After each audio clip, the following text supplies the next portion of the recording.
الحمد لله نحمده ونستعينه ونستغفره ونؤمن به ونتوكل عليه ونعوذ بالله من شرور أنفسنا ومن سيئات أعمالنا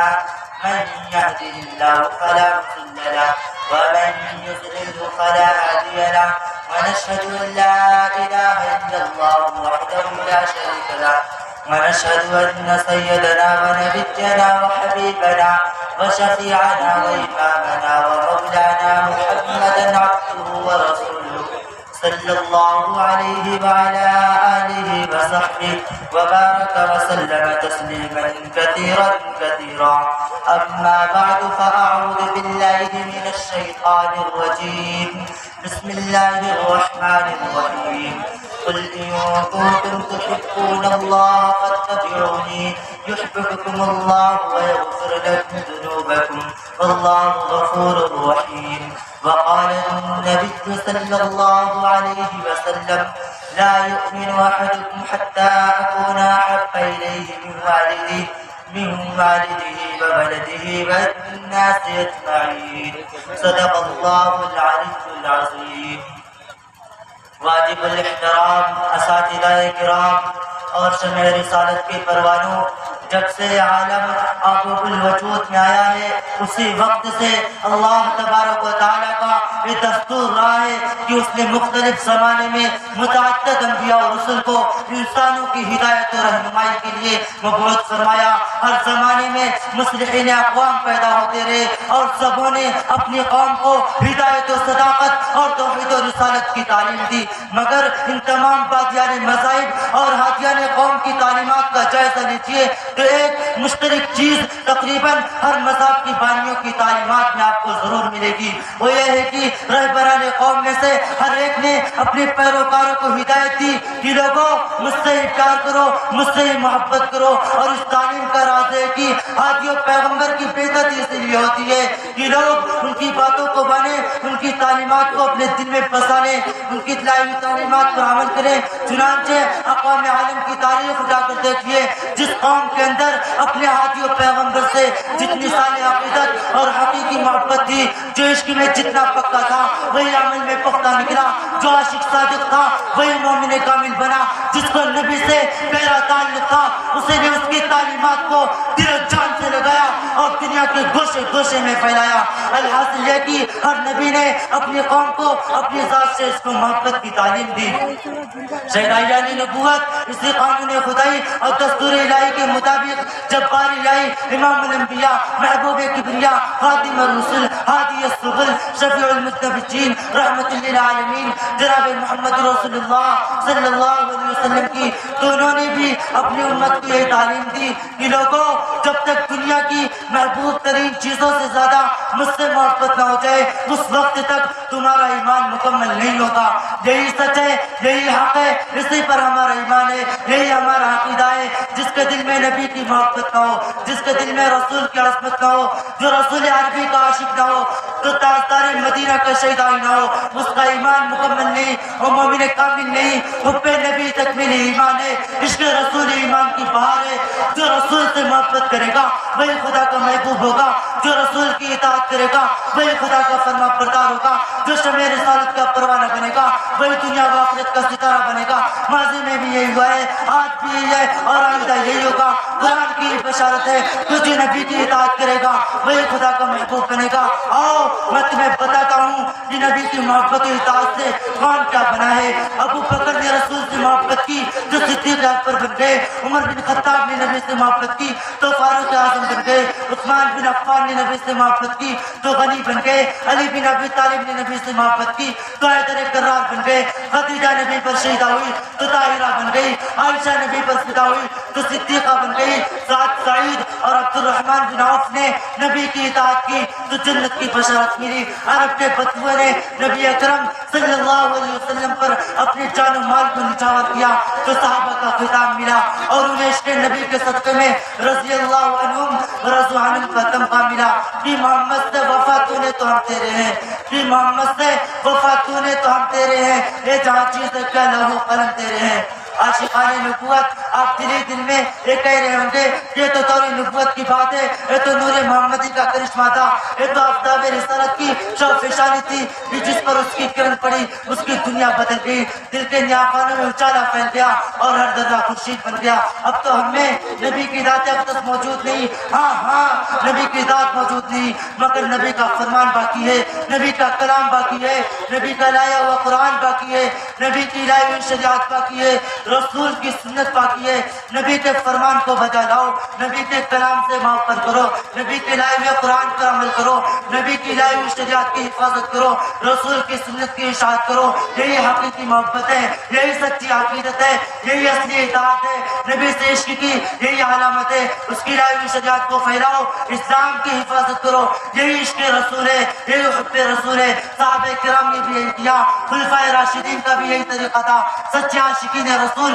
علماء دیوبند نے بھی اس کا سبق دیا ہے اور یہی کر کے دکھلایا ہے۔ قرآن کو پھیلایا، سنت کی اشاعت کی اور فرمان رسول کو عام کیا، اور ہندوستان جیسے کفرستان میں انگریزوں کے دور اقتدار میں بھی شریعت کی حفاظت اور احیاء سنت کا فریضہ انجام دیا ہے۔ اسے ہی کر کے سب عاشق رسول بنے ہیں۔ اپنے نبی سے عشق کی یہ علامت ہے، اس کی لائی ہوئی شریعت کو پھیلاؤ، اسلام کی حفاظت کرو، یہی عشق رسول ہے، یہی حب رسول ہے۔ سامعین کرام، حقیقی عشق تو وہی ہے جو میں نے ابھی بیان کیا ہے، لیکن کچھ جاہلوں نے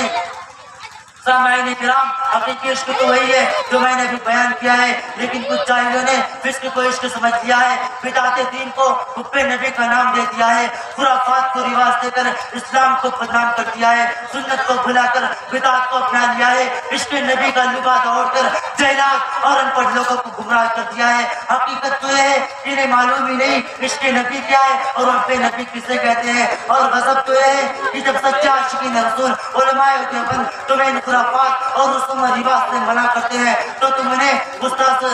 رسول کہتے ہو۔ ارے جس کے دل میں نبی کی محبت ہوگی اسے نبی کے لائے ہوئے دین سے بھی محبت ہوگی، جو نبی کا عاشق صادق ہوگا اس کے دین کا بھی محافظ ہوگا، جسے رسول اکرم صلی اللہ علیہ وسلم سے عقیدت ہوگی اسے نبی کی ہر چیز سے محبت ہوگی، نبی کی بات سے بھی محبت ہوگی، نبی کی ادا سے بھی محبت ہوگی۔ جو پکا عاشق ہوگا وہ محبوب کی گلیوں کی چیزوں سے بھی محبت کرے گا، مدینے کے گرد و غبار سے بھی محبت کرے گا، مدینے کی کھجور کی گٹھلیوں سے آنکھوں سے لگائے گا۔ آؤ میں تمہیں بتلاتا ہوں کہ سچا عاشقین نبی کون ہے اور عشق نبی کسے کہتے ہیں۔ رسول عربی کے دیوانوں، یہ حقیقت روز روشن کی طرح آیا ہے کہ عشق نبی کا سبق علماء دیوبند نے دیا ہے۔ اگر مولانا قاسم نانوتوی اور مولانا رشید احمد گنگوئی کا قافلہ نہ ہوتا تو خدا کی قسم ہند پاک میں وہ عشق نبی کا معنی سمجھانے والا نہ ہوتا۔ ہم نے ہر دور میں تقدیس رسالت کے لیے وقت کے تیز ہواؤں سے بغاوت کی ہے، ہم نے ہر دور میں تقدیس رسالت کے لیے وقت کے تیز ہواؤں سے بغاوت کی ہے، توڑ کر سلسلہ رسم سیاست کا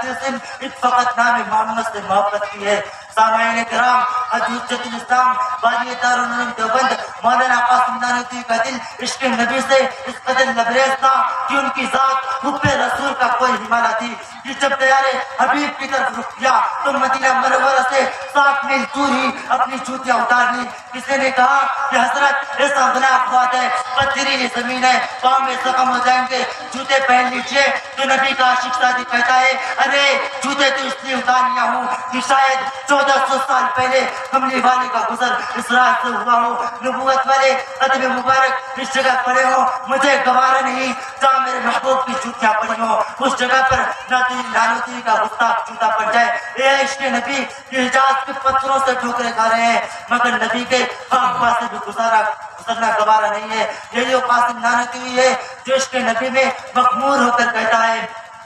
امیدیں لاکھوں ہے لیکن بڑی امید ہے، امیدیں لاکھوں ہے لیکن بڑی امید ہے کہ ہوگا سگان مدینہ میں میرا نام شمار، امیدیں لاکھوں ہے لیکن بڑی امید ہے کہ ہوگا سگان مدینہ میں میرا نام شمار، سگان مدینہ بھی بہتر ہے ہم سے، سگان مدینہ بھی بہتر ہے ہم سے، یہاں تک ہے دل میں وقار مدینہ۔ دوستو، شیخ الاسلام حضرت حسین احمد مدنی نے تو عشق نبی کا ایسا مظاہرہ کیا ہے کہ دنیا کی تاریخ اس کی مثال پیش نہیں کر سکتی۔ یہی دارالعلوم دیوبند کے وہ قابل فخر مسجد ہیں جنہوں نے مسجد نبی میں بیٹھ کر 18 سال تک حدیث کا درس دیا۔ اس شہدائے نبی کا معمول یہ تھا کہ آقا مدنی صلی اللہ علیہ وسلم کی روزہ انور کی گرد و غبار کو اپنی داڑھی کے بالوں سے صاف کیا کرتے تھے۔ یہی وہ حسین احمد مدنی ہے جس کا حب نبی کا یہ عالم تھا کہ مدینے کی گلیوں سے تربوز کے چھلکوں کو اٹھا کر پانی میں ڈبو کر کھا لیتے اور کہتے صرف اس لیے کھا لیتا ہوں کیونکہ اس میں محبوب کی گلی کی مٹی لگی ہے اور یہی میری نجات کے لیے کافی ہے۔ یہی وہ دیوان رسالت ہے کہ جب تحفظ شریعت کے جرم میں حجاز میں گرفتار کر لیا گیا، ہندوستان قید کر کے بھیجا جا رہا تھا، تو اس شہدائی نبی کو روزہ اقدس کی جدائی کا احساس ہوا تو روزہ انور کی جالی کو دیکھ کر سارے قطار روتے ہوئے کہتے ہیں چمکتا رہے تیرے روزے کا منظر، چمکتا رہے تیرے روزے کا منظر، سلامت رہے تیرے روزے کی جالی، چمکتا رہے تیرے روزے کا منظر، سلامت رہے تیرے روزے کی جالی۔ ہمیں بھی آتا ہو شوق ابو ذر، ہمیں بھی آتا ہو شوق ابو ذر، ہمیں بھی آتا ہو جذبہ بلالی۔ دوستو، علم و عمل کا پہرو بکرا رشید احمد گنگوہی جس نے 40 سال تک حدیث کا درس دیا، جو طالبان علوم کی جوتیاں اپنی پگڑی میں اٹھا لیا کرتا تھا صرف اس لیے کہ وہ نبی کے حدیث کو پڑھتے ہیں، مہمان رسول ہے، اللہ اکبر، کیا عشق تھا جس کے پگڑی کے شملے کو پکڑ کر لاکھوں لوگوں نے ہدایت حاصل کی۔ وہ اپنی پگڑی میں طلبہ کی جوتیاں اٹھاتا ہے صرف اس لیے کہ یہ نبی کے حدیث کو پڑھتے ہیں۔ حضرت گنگوئی کی خدمت میں ایک مرتبہ ایک آدمی مدینے کی کھجور لے کر آیا۔ حضرت گنگوئی فرمانے لگے یہ مدینے کی کھجوریں ہیں، اور اسے آنکھوں سے لگایا، بوسہ دینے لگے اور پھر ان کھجور کی گٹھلیوں کو روز پیس لیتے اور صبح اٹھ کر ایک چٹکی منہ میں رکھ لیتے۔ کسی نے کہا کہ حضور ان گٹھلیوں میں کیا رکھا ہے؟ فرمانے لگے تم گٹھلیوں کی بات کرتے ہو، میرا عقیدہ ہے کہ مدینے کی مٹی میں بھی شفا ہے، مدینے کی مٹی بھی کھا کے شفا ہے، مدینے کی مٹی بھی کھا کے شفا ہے، یہاں تک ہے دل میں وقار مدینہ، مدینے کی مٹی بھی کھا کے شفا ہے، یہاں تک ہے دل میں وقار مدینہ۔ لگائیں گے آنکھوں میں سرما سمجھ کر، لگائیں گے آنکھوں میں سرما سمجھ کر، ملے گا ہمیں کچھ غبار مدینہ۔ حاضرین جلسہ کہاں تک شمار کراؤں، کس کس کی محبت کی داستان سناؤں۔ اللہ تبارک و تعالیٰ نے دیوبند کی سرزمین میں ہی عشق نبی اور شوق مدینہ کوٹ کوٹ کر بھر دیا ہے۔ گلشن قاسمی کا ہر گل عشق نبی میں سرشار اور شیریں فرحت نظر آتا ہے، اس لیے کہ خود ساقی کوثر نے رکھی میخانے کی بنیاد یہاں، خود ساقی کوثر نے رکھی میخانے کی بنیاد یہاں، تاریخ مرتب کرتی ہے دیوانوں کی رودات یہاں۔ اللہ تبارک و تعالی ہم سب کو نبی پاک صلی اللہ علیہ وسلم کا سچا و پکا شہدائی بنائے، اس کے بتلائے ہوئے طریقے پر چلنے کی توفیق عطا فرمائے، رسول عربی کی محبت میں جینے اور اس سے خاطر بننے کی توفیق عطا فرمائے، آمین۔ وآخر دعوانا الحمد للہ رب العالمین۔